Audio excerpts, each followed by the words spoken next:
Bienvenue sur Coup Double. Dans ce podcast, on explore, on raconte et on célèbre la vie avec des jumeaux. Chaque semaine, plongez avec moi dans des témoignages, des échanges avec des experts et des retours d'expérience de parents comme vous et moi qui répondent aux questions qu'on se pose tous. Je suis Camille, maman de 3 enfants rapprochés dont des jumeaux et créatrice de Coup Double depuis novembre 2024. Coup Double, c'est un univers dédié aux parents de jumeaux. Avec le podcast bien sûr, mais aussi une page Instagram pour échanger ensemble et un site rempli de ressources et de produits pensés pour nous, les parents de jumeaux. Notre mission est simple, célébrer la parentalité gémellaire dans toute sa beauté et sa complexité. Alors si vous êtes un parent, un futur parent, le proche d'un parent de jumeaux, ou juste curieux d'en savoir plus sur la gémellité, vous êtes au bon endroit. Bienvenue dans l'univers exceptionnel et fascinant de la gémellité. Bienvenue sur Coup Double. Bonjour à toutes et tous et bienvenue sur Coup Double. Aujourd'hui, on va parler de quadruplé avec l'histoire de Vicky, mon invitée, qui est maman de 6 enfants. Vicky a toujours su qu'elle voulait devenir maman et qu'elle souhaitait le devenir jeune. Elle vit alors sa première grossesse plutôt sereinement après un début de parcours PMA. Quelques mois plus tard, aux 6 mois de leur fille, Vicky et son mari Alexis se lancent dans un nouveau projet bébé porté par l'envie d'avoir des enfants rapprochés. Ils entament alors un second parcours PMA et la grossesse débute rapidement. Lors de la première échographie, ils découvrent qu'ils attendent des jumeaux, une annonce qu'ils accueillent après un moment de surprise avec beaucoup de joie. Mais très vite, le scénario évolue. Après de fortes douleurs, Vicky se rend aux urgences pour s'assurer que tout va bien, et là, bouleversement, il n'y a finalement pas 2, ni 3, mais bien 4 bébés. Malgré les mises en garde médicales, Vicky et Alexis font le choix de poursuivre cette grossesse. Vicky nous raconte alors sa grossesse quadruple, le suivi médical, la préparation de leur aîné, les ressentis physiques et l'organisation nécessaire pour mener la grossesse le plus loin possible. Elle revient aussi sur la naissance prématurée de ces 4 bébés à 32 semaines et leurs premières semaines de vie durant lesquelles tout semble évoluer plutôt favorablement. Mais 2 semaines après la naissance, l'une de ses filles contracte une infection. Le lendemain, l'un de ses garçons, Isaac, est à son tour touché. Et après plusieurs jours de lutte, Isaac décède des suites de l'infection qui a évolué en méningite. Dans cet épisode, Vicky parle donc évidemment de l'après. Le combat qui continue en néonatologie pour ses 3 autres bébés après le décès de leur frère, le retour à la maison partagé entre le deuil et la nécessité d'avancer pour ses enfants, et le quotidien qui s'installe malgré tout avec une grande difficulté à déléguer. Elle évoque également les conséquences que ce deuil a sur son corps, la prise de poids, puis son parcours sleeve qu'elle entreprend 1 an et demi plus tard. Enfin, Vicky nous raconte l'arrivée de son 6e bébé, une grossesse surprise survenue quelques mois après son opération. Une grossesse qui a soulevé de nombreuses questions dans le couple, alors que le deuil n'était pas vécu au même rythme, mais qui s'est finalement poursuivi et est venu apaiser toute la famille. Vous l'aurez compris, cet épisode parle de la perte d'un enfant, il est donc à écouter dans les meilleures conditions. Maintenant, je vous laisse avec Vicky et je vous souhaite une très bonne écoute. Bonjour Vicky. Bonjour. Merci d'être avec moi aujourd'hui.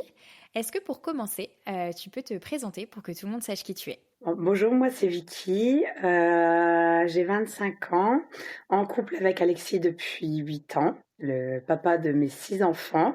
J'ai Camille, mon aînée, qui a actuellement 5 ans. J'ai eu des quadruplés en 2020, Ellie, Alba, Samaël et Isaac. Ouais. Et le petit dernier, Oscar, qui a actuellement 6 mois. On va parler, j'aime bien poser cette question justement pour les familles assez nombreuses. Toi, avant d'être maman, comment est-ce que tu te projetais dans la maternité ? Est-ce que ça a toujours été un désir pour toi ? Est-ce que tu t'imaginais et est-ce que tu aurais aimé avoir une famille nombreuse ou au contraire pas du tout ? Comment est-ce que toi justement tu voyais un peu ta maternité ? Alors moi, c'est vrai que je voulais être maman très jeune déjà.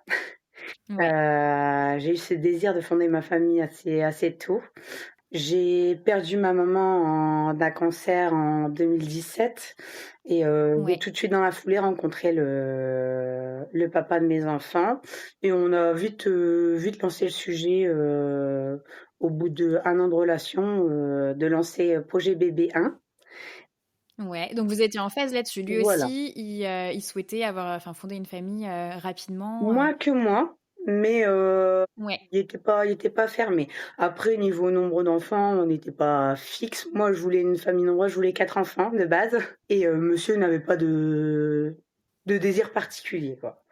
Ça marche. Et du coup, à quel moment vous décidez justement de lancer ce premier projet bébé ? Alors, on lance ce projet, ça faisait 1 an et demi qu'on était ensemble et j'avais appris que j'avais le SOPK.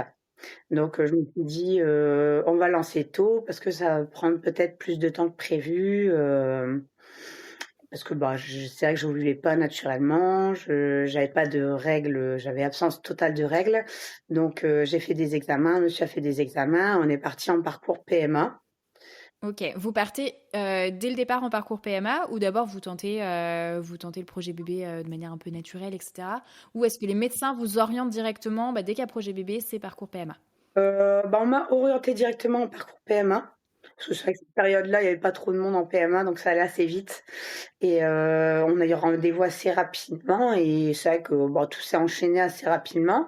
Je suis tombée enceinte sous le traitement, plus basique, des comprimés simples, donc ça a été plutôt rapide, d'après ce qu'on pensait. Et donc j'ai pas fait des mois et des mois de PMA pour ma première. Dans ton cas, ce traitement, c'est pour faire une stimulation ovarienne, c'est quel type de traitement? Bah, là, j'ai dû déclencher, les règles artificiellement et après, bah, c'est juste là un comprimé pour, déclencher l'ovulation. Et du coup, ça prend quand même relativement rapidement. Donc, Mmh. première grossesse, comment est-ce que tu le vis, toi, cette première grossesse et puis l'entrée dans la maternité, la découverte de la maternité avec ton premier bébé? Alors première grossesse, bah, elle s'est passée sous covid, donc Ouais, confinement, tout ça. Le papa travaillait, donc c'est vrai que je me suis un peu retrouvée seule. Pas facile, j'ai pris beaucoup, beaucoup, beaucoup de poids. Je crois que j'ai pris, ouais, 30 kilos. 30 kilos, ouais. 30-35 kilos avec cette grossesse-là. Mais sinon, la grossesse se déroule parfaitement bien, hein. C'est vrai que j'ai pas de soucis particuliers, un beau bébé en prévision et pas de suivi particulier pour cette grossesse-là. Et du coup, les premiers temps avec Camille, tout se passe bien aussi, bébé plutôt cool. Comment ça se passe justement les premiers Mmh, moments justement dans la parentalité? moi, les premiers moments, ça a été dur parce que c'est le premier bébé Ouais, de bah, moi de on est 3 filles, mon père a 3 filles et j'étais la première à être maman de mes sœurs et c'est vrai qu'ayant perdu ma maman, je me suis un peu retrouvée un peu seule. Bon, j'ai fait une dépression postpartum, ça marche, ouais. j'ai beaucoup, ouais, beaucoup pleuré, j'ai eu vraiment du mal. Je savais pas vraiment, ce que je ressentais. J'étais heureuse, mais en même temps, c'était difficile. Pourtant, j'avais un bébé assez cool, mis à part les Hmm. coliques. Mais c'est vrai que les Mais ça a fait premiers remonter plein de choses ouais, peut-être aussi par rapport à ta maman ouais, aussi. j'avais ce besoin qu'elle soit là à ce moment-là. C'est vrai Ouais. que et ça a été difficile et c'est vrai qu'un papa ne remplacera pas une maman, même s'il était très présent. Les papas, c'est vrai que, c'est pas la même chose. Ouais, en devenant mère, tu voulais partager ça avec ta maman. Voilà. Hmm. Ça marche. Et du coup, combien de temps après est-ce que vous décidez de relancer le deuxième projet bébé? Bah, je j'oublierai pas parce que c'est pile 6 mois. J'avais fait, une Ok, demande au papa à Noël, donc elle avait pile 6 mois. Je lui ai demandé si on pouvait relancer, projet, bébé 2 et parce qu'on voulait pas trop d'écart entre le premier et le deuxième et ouais, il était partant. Donc on s'est relancé, j'ai directement été consultée. Là, j'ai pas directement passé en PMA. J'ai été voir un gynécologue spécialisé en infertilité. Je me suis dit ok, comme ça a été facile pour la première, je me suis dit, autant faire au plus rapide et j'ai eu rendez-vous assez rapidement et on a directement lancé les traitements, on est reparti dans le même traitement que pour la première grossesse et ça marche. donc là, projet bébé 2, ça a duré 1 an, on est enceinte. Ok. Donc au bout d'un an, tu restes toujours sous le même traitement pendant l'année ou est-ce qu'il y a des évolutions dans le traitement? Mais en fait, je suis passée de comprimé à injection, mais Ok, pas d'insémination, rien de particulier en plus. ça marche. Et donc là, test positif, j'imagine? C'est ça. Suite à Ouais, 2e série de piqûres, on déclenche l'ovulation et il y avait un risque, de jumeaux. Donc, il m'a demandé si j'étais OK, pour lancer quand ouais, même, l'ovulation et ou laisser la nature faire. Et j'ai dit: «Non, on lance l'ovulation, on tente» ok, et ça fonctionne. Test positif au bout de quelques semaines. Donc, ouais. très contente, Génial, ouais. Mm. parce que ça a été plutôt rapide, 1 an, ça va. Et après, là, bon, je fais ma date de, comment on appelle ça? L'échographie de datation? Voilà, échographie de datation. Ouais, Et là, à ce moment-là, on me dit félicitations, c'est des jumeaux. ok. Donc là, pas de grande surprise, parce que malgré tout, tu avais quand même assimilé J'ai j'ai paniqué quand même. l'éventualité. J'ai Ouais. paniqué quand même. J'avoue que j'étais pas prête. J'avais très peur des multiples, moi, de mon côté.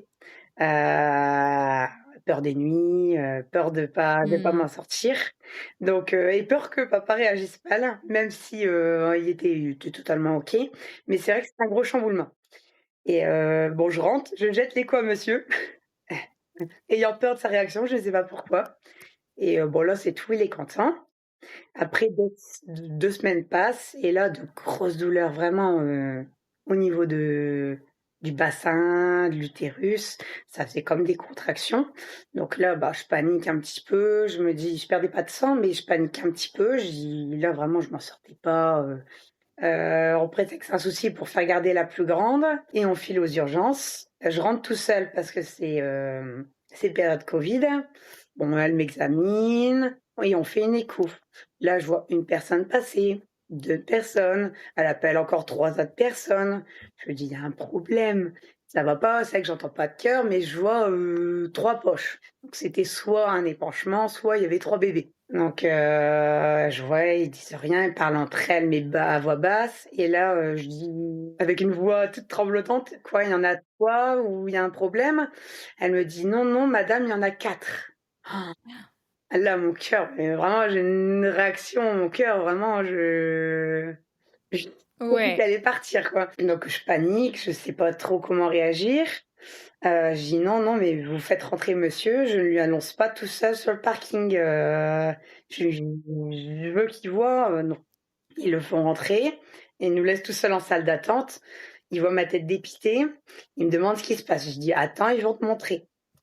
Donc lui a peur, il pense Bien sûr. qu'on a perdu les bébés et tout ça. On fait l'écho avec monsieur, puis la dame, elle lui dit: «On va compter ensemble». Donc on compte 1, 2, 3, 4. «Pardon?» qui dit. Je dis: «Vraiment, on a réagi ensemble, mais vraiment, il y a pas vraiment de réaction particulière à avoir». Après, j'étais contente qu'il soit là, mais c'est vrai que c'est un gros chamboulement. Matériel, organisation, c'est vrai que j'ai mis du temps à digérer la chose, puis on c'était pas trop moi, je fais plus penser côté grossesse, parce que je me suis Oui. dit: «Comment ça va se passer?» Après le matériel, je me suis dit: «C'est pas grave». Je dis: «On s'en sortira, il y a des aides, il y a l'entourage, tout ça».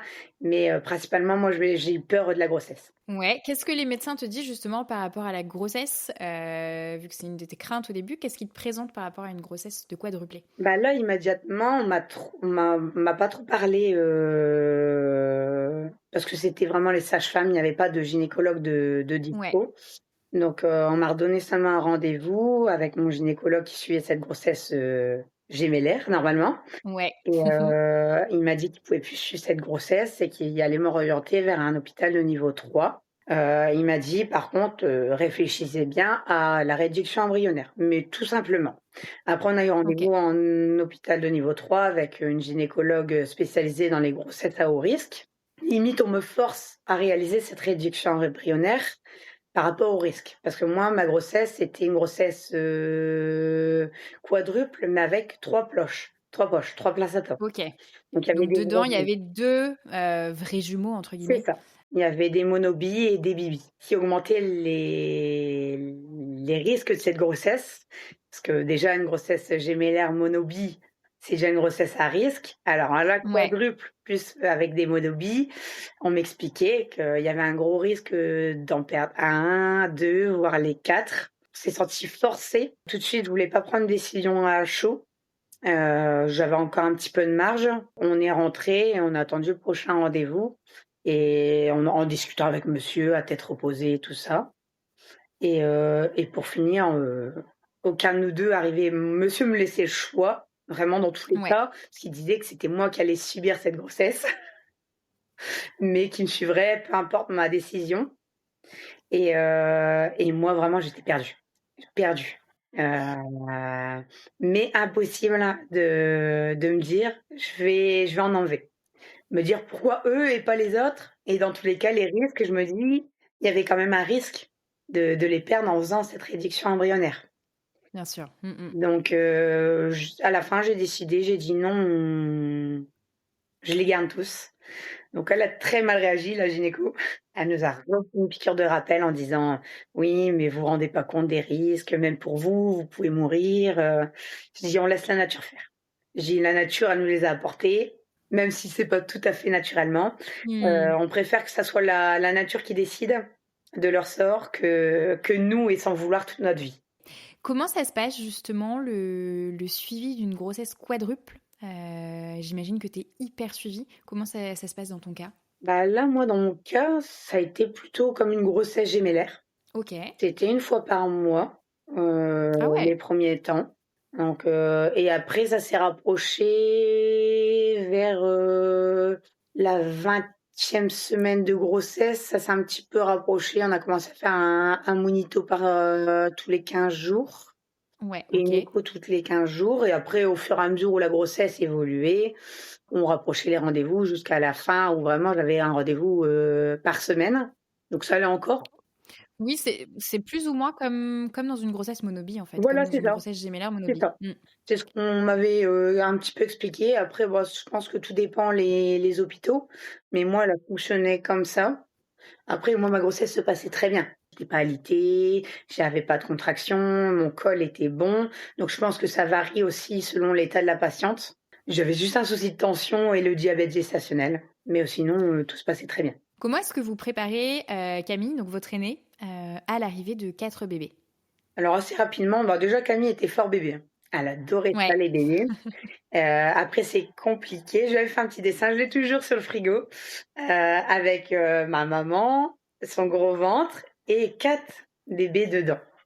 OK. Je sais pas si elle s'en est rendue compte, elle avait que 18 mois quand on l'a appris, donc mais tout de suite, ben, on lui disait qu'il y en avait 4. Après on n'avait pas tout de suite les prénoms ou on a su les sexes rapidement, mais c'est vrai qu'on lui a toujours dit 4 bébés, on essayait de lui montrer 4 quand on préparait les choses, mais après, Ouais, du haut de ses 18 mois, c'est très difficile, ouais, de savoir ce qu'elle a vraiment, compris à c'est ce ça, moment-là, ouais. c'est Mmh. ça. Donc on lui expliquait toujours. Ça, il y avait pas de souci, mais à ce qu'elle a compris, je ne pourrais pas le dire.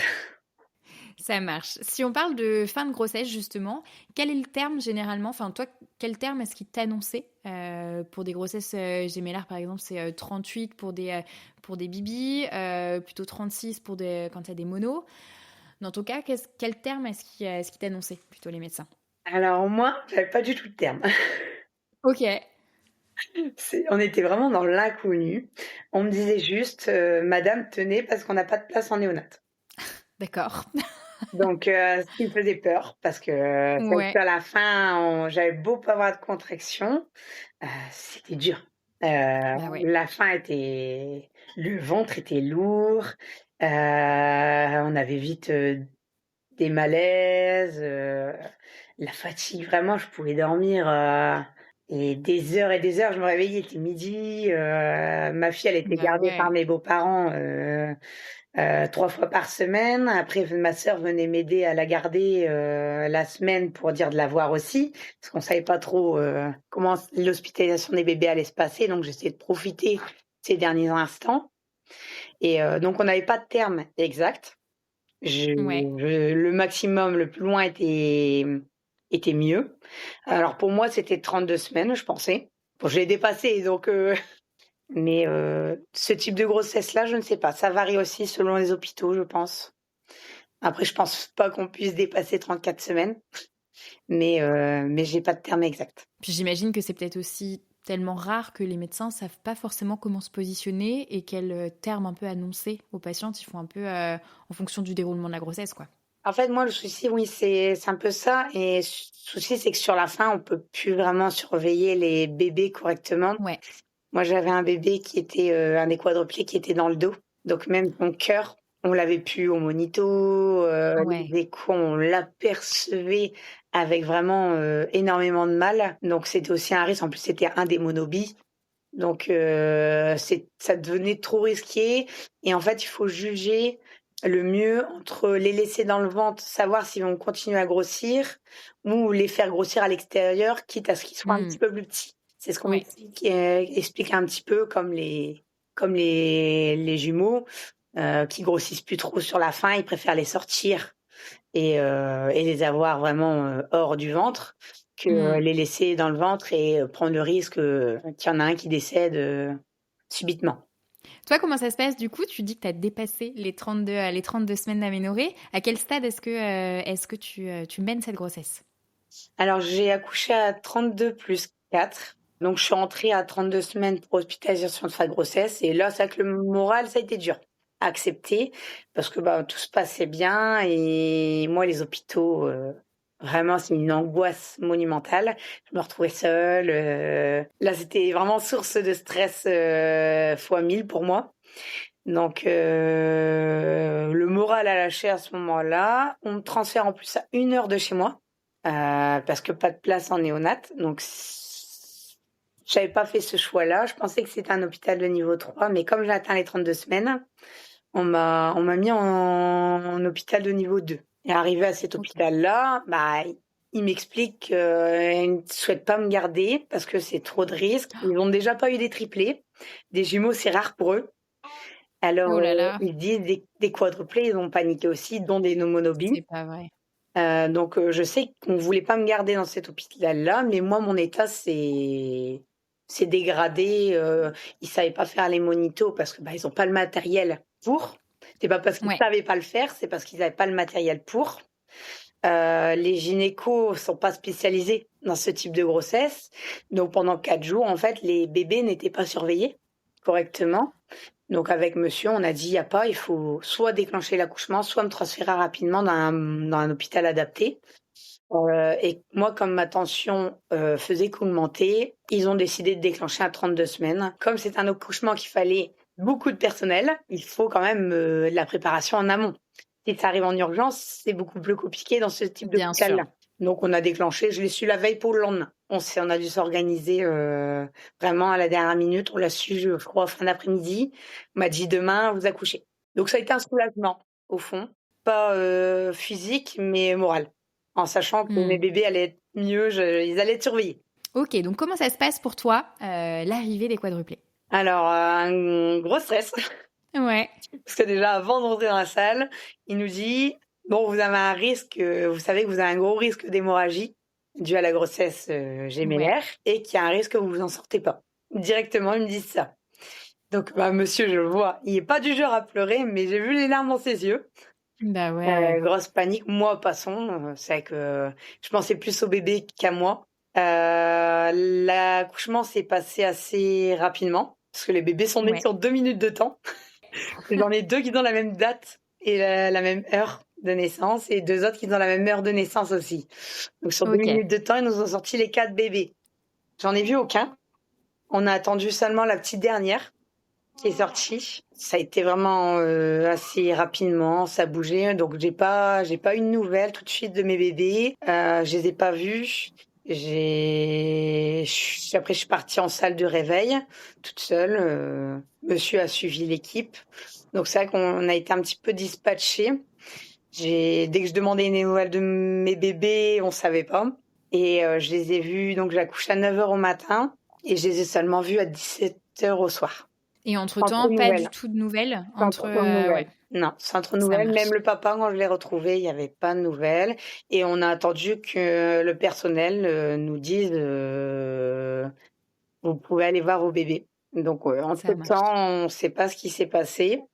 On sait qu'il y en a 2 qui ont eu extrêmement du mal à la naissance. Les 2 premiers arrivés, ils ont eu énormément de mal. Ils sont même nés, considérés comme morts-nés. On l'a pas su tout de suite, on l'a su, quelques mois après. Bon après tout s'est bien repassé, ils se sont bien rétablis, donc j'ai découvert à travers, des couveuses après la césarienne et là c'est un gros choc pour moi parce que ils sont tout petits et il faut créer un lien. Mmh. sans les avoir vus. Donc je savais même pas les reconnaître. Il y avait juste leur nom mis sur la couveuse. Et en Ouais. fait, on les voit pas spécialement parce qu'ils ont un gros masque. Donc au début, ça a été compliqué pour moi psychologiquement. Donc le premier jour, on les a juste vus. On les a pas pris. On n'a pas fait de soins. On les a juste regardés et on savait plus où donner de la tête parce qu'ils étaient 4. On avait Bah peur ouais. Mmh. d'en laisser un de côté. C'était vraiment la panique. On Tu s'est laissé m'étonnes. aller. Comment est-ce que du coup ça évolue dans les jours qui suivent? Comment ça se passe justement les premiers jours de vie de tes 4 bébés? Alors les premiers jours de vie se passent très bien. Ils ont vite évolué. Après on nous a dit que c'était souvent ça les prématurés. Ils grandissaient bien, ils grossissaient plutôt bien déjà. Donc je tirais mon lait et ils étaient nourris par sonde. Et c'est au bout de 2 semaines où là, on a eu des petits soucis d'infection. Donc Ouais, une de mes filles a fait une infection et le lendemain, leur frère l'a attrapé aussi. Et par contre, lui, s'est dégradé assez rapidement. Ça a directement viré en méningite. pour lui uniquement, pas pour ta fille? Non, elle a fait l'infection assez forte, mais pas de méningite. Donc il est transféré dans la soirée. Nous on repartait à la maison pour la plus grande Ouais, et lui se faire transférer. On nous appelle, on nous dit oui son état s'est dégradé, faut que vous reveniez. Il va être transféré à Valenciennes, donc à un hôpital de niveau 3 en d'accord. réanimation. Donc on se rejoint là-bas, on n'a pas tout de suite de nouvelles de lui, mais bon, moi au fond je me dis réanimation, hein, c'est pas trop ça. Je le sentais mal, hein. Déjà dès le départ où il s'est dégradé, je le sentais pas. Ouais. Et donc là, bah, le chef du service, il vient nous discuter avec nous. Il nous dit que son état est vraiment très critique, qui a dû être intubé, qui a fait des hémorragies. Ils allaient faire leur maximum, mais ils savaient pas trop comment ça allait se passer. Donc là, il était sédaté, endormi, et il nous dit qu'on peut aller le voir comme il est stabilisé. Donc là, on découvre notre bébé dans une pièce où il y avait déjà cinq autres bébés en réanimation, vraiment un petit coin, et là, vraiment, je le reconnais plus. Vraiment, c'est plus mon bébé. Ouais. Ouais, c'était plus lui. Et je me dis, au fond, il s'en sortira pas. Je l'ai tout de suite senti. Je me Tu dis, le sens directement, ouais. vu son état, je l'ai tout de suite senti et j'ai tout de suite vu. Donc après les jours passent. Donc il y avait une petite amélioration au troisième jour où là ils ont essayé de le désintuber. Ils avaient essayé d'enlever un petit peu la sédation et le réveiller un petit peu et Ouais. le désintuber. Donc on était un petit peu contents. Je me dis bah il y a peut-être raison. Et le lendemain matin on nous téléphone. Je crois qu'il était 6 heures au matin. Instinctivement j'ai répondu. D'habitude, je jette le téléphone à monsieur quand c'est l'hôpital parce que j'ai peur des mauvaises nouvelles. Et là, je réponds parce que monsieur dormait et on nous dit dépêchez de revenir à l'hôpital. Isaac, il s'appelait Isaac. Isaac, Ouais. ça va pas. La machine à oxygène a dû être augmentée. Même la plus puissante machine ne suffit pas. Donc moi, j'ai compris, il pouvait pas le dire directement au téléphone. J'ai compris que ça voulait dire qu'il vivait ses dernières heures et Ouais. qu'il fallait revenir à l'hôpital. Donc je réveille monsieur. Monsieur comprend pas tout de suite. On se dépêche, on fait garder la plus grande. On pense même pas aux 3 autres. On file directement le voir. Parce que c'est vrai qu'on se matchait entre 2 hôpitaux pendant cette période-là. Et là, en fait, arrivé à l'hôpital, c'est vraiment... ils essayent de garder son taux d'oxygène assez correct. Mais après, on apprend que c'est pareil, il fait des multiples hémorragies. Il faut le transfuser, mais ils n'ont pas le groupe sanguin. Vraiment, c'est un petit peu le bordel. Ouais. On est un peu perdu. On sait pas trop quoi faire. Les médecins sont là, on sait pas où se mettre. Ouais, il y a de l'agitation autour de vous, vous êtes spectateur, mais il y a tout qui s'agite autour de vous, autour de lui et On voit les médecins autour de lui et en fait, nous, on est là, on regarde et on ne sait pas quoi faire. ouais, Bon, donc après, ils nous disent qu'on peut faire venir la famille, dans tous les cas, il y a une réunion, une commission qui va se réunir pour savoir si continuer les traitements. Donc nous, après, on leur a fait part de notre souhait que dans tous les cas, on ne souhaite pas d'acharnement médical. ouais. Là, donc après, il y a eu la réunion. Pendant ce temps-là, on part voir les 3 autres vite fait. Pendant les soins de Isaac, tout ça, on fait un aller-retour voir les 3 autres parce que eux, c'est pareil. Il y avait des infections pour les filles. Donc, il faut aussi prendre des nouvelles des autres. Bien sûr. Et donc, on revient au moment où la réunion est finie et on s'entretient avec le chef de service. Et là, ils nous disent qu'ils continuaient comme ça, ils faisaient pas plus et qu'ils allaient voir s'ils passaient la nuit. Il dit s'il passe la nuit, vraiment, il sera lourdement handicapé, vraiment en état léthargique toute sa vie parce que il a fait des multiples hémorragies, il ne saurait pas se nourrir, et on ne sait même pas s'il serait conscient de ce qu'il vit. Donc c'était dur à accepter, dur, mais on le savait. J'imagine, ouais. On le savait parce qu'on en a parlé, on le savait très bien comment ça allait finir. C'est vrai mais l'entendre, c'est dur. Ouais, En fait, on le savait, mais l'entendre, ça nous a un petit peu démolis. Donc après, la famille, on a fait venir quelques personnes de la famille pour qu'ils rencontraient, parce qu'ils l'ont jamais vu. Donc ils l'ont rencontré dans cet état-là, ce qui m'a un petit peu blessée parce que je me suis dit, j'aurais préféré qu'il le voie en bonne santé. Mais moi, Camille n'a pas pu le rencontrer. Je voulais pas qu'elle le voie dans cet état-là. Après, on ne sait pas trop comment, la manière de faire. On ne sait pas si on fait bien, pas bien. Sur le coup, à la fin, je m'en suis voulu. Pas l'avoir fait rencontrer, même dans cet état. Parce que je me dis, ça leur a peut-être aidé à comprendre. Parce qu'elle n'a pas compris. ah, comme tu dis, c'est très dur de savoir Voilà. quoi faire, qu'est-ce qui est la bonne chose à faire quand toi, tu es aussi submergé par toutes ces nouvelles, toutes les C'est émotions qui ça. te traversent, quoi. C'est vrai que même nous, on est dévastés. Moi, il fallait Mhm. continuer à nourrir les autres. Donc, je continue à tirer Ouais, mon lait. Donc, en fait, j'étais avec mon bébé qui venait de partir. Je faisais ses soins et en parallèle, je le regardais, je tirais mon lait. La famille venait le voir. Après, il a fallu organiser tout ce qui est obsèques. L'accompagner, pareil, en chambre froide. Ça a été le ouais. moment le plus marquant pour moi. Vraiment, c'était très dur, très très dur psychologiquement, parce que on l'accompagne vraiment dans les sous-sols de l'hôpital. Et c'est glauque, c'est froid et il faut se séparer de son bébé Ouais. et ça c'est déchirement. C'était le moment le plus dur. Ça et les soins. Et après, s'ensuit en fait tout ce qui est démarche.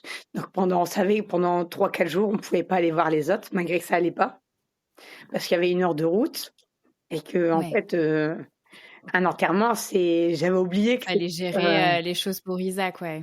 c'était vraiment c'est pour moi énormément, beaucoup de temps. Pourtant, on avait de l'aide, mais c'est vrai que c'est toute une organisation, des paperasses. Mm. Pareil, on l'a fait incinérer, donc c'était plus long aussi. Il y a eu des visites, un salon funéraire aussi. Donc c'est vrai que c'était pendant 3-4 jours, on a été absent pour les 3 autres. Donc ils n'ont jamais été réunis. Tous les 4, tu veux Voilà, dire? c'est ça, ils n'ont Ouais. jamais été réunis tous les 4. Donc on a essayé de faire au mieux pour nos enfants, parce que c'est pareil, il y avait la plus grande aussi qui a Bien sûr. vécu tout ça. Et après, on l'a enterré. Et puis en fait, j'ai l'impression qu'on est reparti comme si de rien n'était en fait. Ouais, directement reparti voir les trois autres bébés, Et ouais. se remettre debout, en fait, pas s'écrouler et repartir pour les 3 autres et la plus grande. Et après, on est reparti pour 3 semaines d'hospitalisation pour les 3 autres. Donc là, vraiment, on le voit hein, sur nos photos, on a un visage vraiment triste, dévasté, mais en même temps, On était un petit peu, on avait peur pour les autres aussi, Bien sûr. on a on était fatigués, on vraiment on tenait pour dire de tenir pour nos enfants, quoi. Mais au fond, on aurait été tout seul, on se serait écroulés. C'est sûr, c'est sûr. Comment ça se passe, tu disais, pour du coup tes 3 bébés, ils finissent par sortir au bout de 3 semaines? Eux qui avaient aussi du coup des infections, comment ça se passe pour eux, de leur côté? Fraîchement avant la sortie, encore une avait fait une récidive, de l'infection, ce OK. qui était pas possible normalement parce qu'ils ont eu les antibiotiques, vraiment dose maximale et ils refaisaient des infections, on savait pas d'où ça venait, vraiment, donc on est sortis vraiment dans l'angoisse parce que c'est pareil, le frère jumeau de Isaac, il a jamais fait d'infection. Donc par contre, on nous a fait sortir en disant: «S'il y a le moindre signe de fièvre, vous courez aux urgences». Mais bon, un bébé qui fait de la fièvre, hein, c'est courant. Donc Ça peut arriver régulièrement, ouais. Mmh. donc on est sortis avec quand même un gros stress, Bah ouais. mais Mmh. soulagés d'être sortis parce que vraiment, on était au bout du bout. On avait qu'une hâte, c'était se retrouver ensemble et de se reposer. Ouais. Donc on était stressés, mais en même temps soulagés. Qu'est-ce qui vous a aidé, dans cette période? J'imagine que c'est les montagnes russes, vous êtes submergés, vous accueillez à la maison 3 nouveaux bébés, il y a encore votre aîné. Vous vivez un deuil. Comment est-ce que vous trouvez de l'aide aussi au milieu de tout ça? Comment est-ce que vous sortez la tête de l'eau, quoi? Bah, le papa a repris le travail aussi assez rapidement, je crois une semaine après la sortie des bébés. Donc moi, on est rentrés, je lui ai dit: «Tu m'aides pas. La journée, tu m'aides pas. Je gère comme si j'étais seule, il faut que je me prépare à, quand il va reprendre le travail». Après, on avait des bébés assez cool. Au début, il fallait les réveiller tous les 3 heures parce qu'ils sont sortis quand même avec des petits poids, 2,5 kg pour les filles. Donc c'est vrai qu'il y avait un suivi au niveau de la PMI qui venait, par chance, elle venait à la maison parce qu'ils étaient plusieurs, donc elle avait fait une exception. Bon, moi, je les allaitais, mais je tirais mon lait parce que j'en mettais principalement un ou deux au sein, et le dernier avait un biberon de lait tiré pour dire de pas trop me fatiguer et pouvoir déléguer aussi un petit peu, parce que c'est déjà fatigant. J'avais l'impression d'être une vache, d'être une vache, je faisais que ça. Vraiment que ça. Après, ça se passe plutôt facilement parce qu'ils dorment beaucoup. Ils sont pas encore tout petits, donc ils dorment beaucoup. Donc j'ai du temps pour l'aîné, je peux faire encore des activités. J'ai une bonne organisation dès le départ. Ça se fait assez facilement. La plus grande m'aide. C'est vrai que j'étais plutôt contente de ça. Je me suis dit, bon, ça va peut-être pas durer. Ma sœur venait régulièrement, surtout pour moi, parler, pour passer du temps parce que c'est vrai que Ouais. c'est important. On voit en tant que jeune maman, on voit pas, moi, j'étais toujours à la maison, donc je voyais pas d'adultes, mais sinon, de l'aide pour les enfants, j'en ai pas spécialement besoin. C'était plus pour moi me sentir mieux, on va dire. Je demandais à ma Ouais. sœur de venir, passer du temps avec moi. Je prétextais viens m'aider pour les enfants, mais en vrai, c'était plus Mmh. pour me soutenir moi, pour dire d'avoir le moral. Parce que c'est vrai que c'était encore frais et Beh, ouais, moralement, comment tu te sens à ce en fait, moment-là, il quoi? fallait pas que je sois seule. Il fallait toujours être occupée, toujours, m'occuper l'esprit parce que dès que je me retrouvais seule, je m'effondrais. Donc pendant bien 1 an, une bonne année, j'ai pas su rester seule. D'accord. Je gardais mes bébés constamment, je prenais pas de temps pour moi, vraiment j'ai fonctionné comme une machine et en fait je me suis recentrée sur mes enfants pour dire de tenir. J'ai craqué pas mal de fois. Ouais. J'ai beaucoup pleuré devant eux, je m'en suis voulu. Après je leur ai toujours expliqué pourquoi je pleurais, pourquoi j'étais triste. Ouais, tu leur as toujours ouvertement parlé d'Isaac? Il a Voilà. toujours eu une place? Ouais. Je leur ai dit: «Je suis contente que vous soyez là, mais je suis triste parce qu'il me manque, votre frère». Ouais. Donc en fait, ils ont compris que c'était pas eux le problème. Je pense pas qu'ils m'en ont voulu parce que j'ai pas ressenti de colère. Ils m'ont jamais fait cette remarque, surtout la plus grande, parce que c'est vrai qu'elle, c'est pas facile. Tu passes, de fille unique à, famille nombreuse, aînée de famille nombreuse avec, la perte, d'un de ses frères. Elle comprend les choses, et elle a rien de particulier, elle va très bien, on en parle encore régulièrement, on va au cimetière, régulièrement. et tout va très bien. Quand ils ont une question à me poser, j'ai dit: «N'hésitez pas». Ça va pas me faire de mal, c'est bien au contraire. Ça me fait plaisir qu'ils en parlent, ça me fait plaisir qu'ils comprennent. Parce que c'est vrai que bah, les personnes extérieures les appellent beaucoup les triplés. Ah oui, Donc, ok. Hmm. parce qu'instinctivement, ils sont trois et moi, on les a jamais appelés comme ça. Jamais. On les a toujours appelés par leur prénom ou les bébés. Ça a toujours été les bébés ou leur prénom. Et en fait, eux, ils comprennent pas ce mot-là. Je vois à l'école, ils appellent les triplés et ils comprennent pas. Ils disent, ils réagissent pas. Ouais. Je dis oui, mais on les appelle pas comme ça. C'est pas des triplés. Je dis mais on les appelle Hmm. pas non plus les quadruplés. On les appelle par leur prénom ou un petit surnom. Ouais, vous en faites pas un groupe, quoi. Hmm. Comme c'est un peu plus simple un jumeau qui perd son frère parce que bah, il n'y a pas de mot pour enfant unique.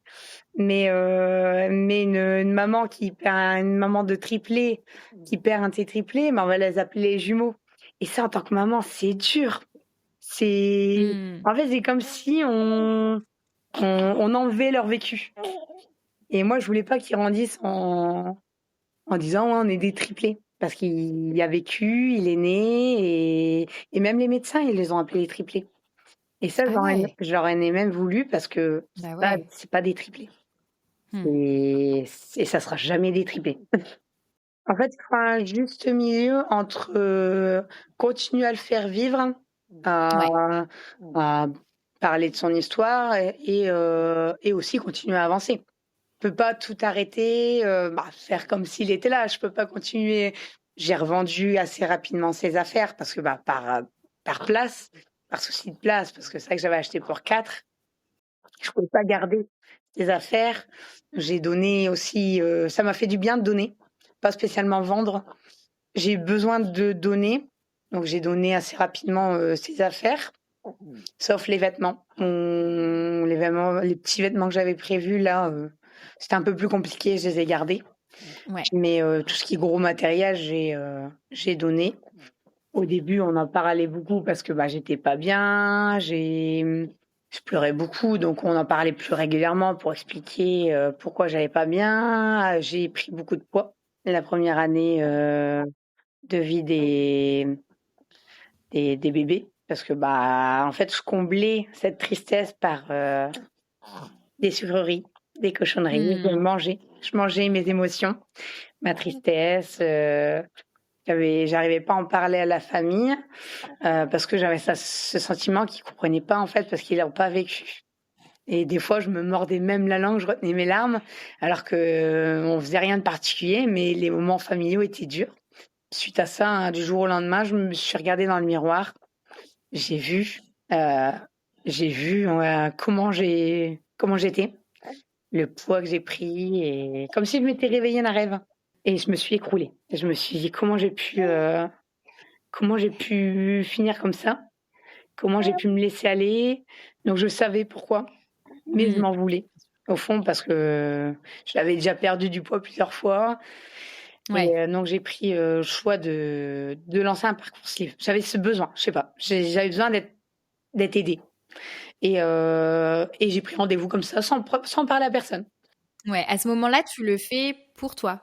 Parce que du coup, il y a ce sixième bébé dans la famille qu'on entend un petit peu derrière nous. C'est du coup en prévision de ce sixième bébé ou pas du tout? À ce Pas du moment-là, tout, c'est vraiment pour toi. Ouais. pas du tout. C'est plus pour moi, Ouais. me sentir bien, avancer. Parce que en fait, ça a rajouté de la tristesse en fait en moi. Hmm. J'avais besoin pour me sentir mieux dans ma tête. Il fallait que je sois bien dans mon corps.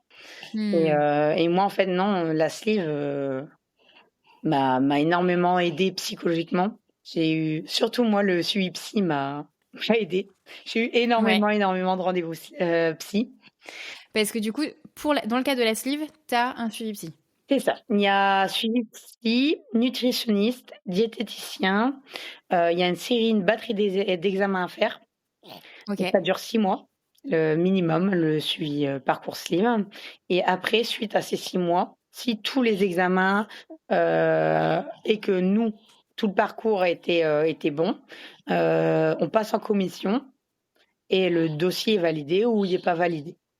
Et pour finir, en fait, ça s'est super bien passé. Ça s'est super bien passé. J'ai perdu du poids rapidement. J'avais pas de soucis alimentaires. Tout passait très bien. J'avais pas de frustration parce que j'avais peur.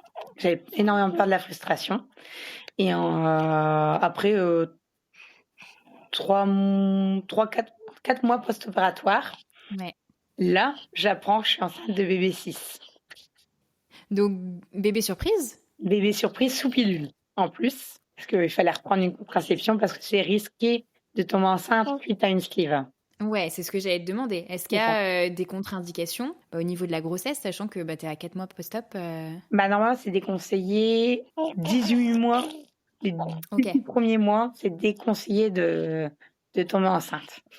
Mais c'est vrai que la perte de poids fait que la fertilité augmente. Donc, je suis tombée sûrement dans mon retour de cou, je ne sais pas.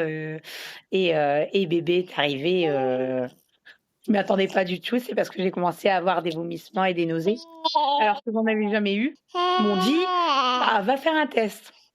Et sur le coup, je me dis, bon, c'est bon, il va être négatif. Et un deuxième, je me dis, non, en fait, c'est positif.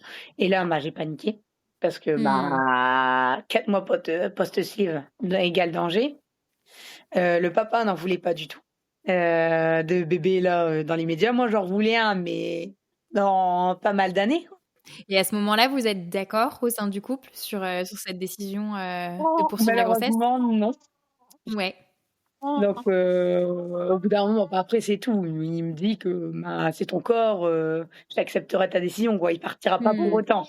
Et j'étais un petit peu perdue parce que j'étais partagée entre est-ce que je vais pas détruire mon couple en gardant cette grossesse?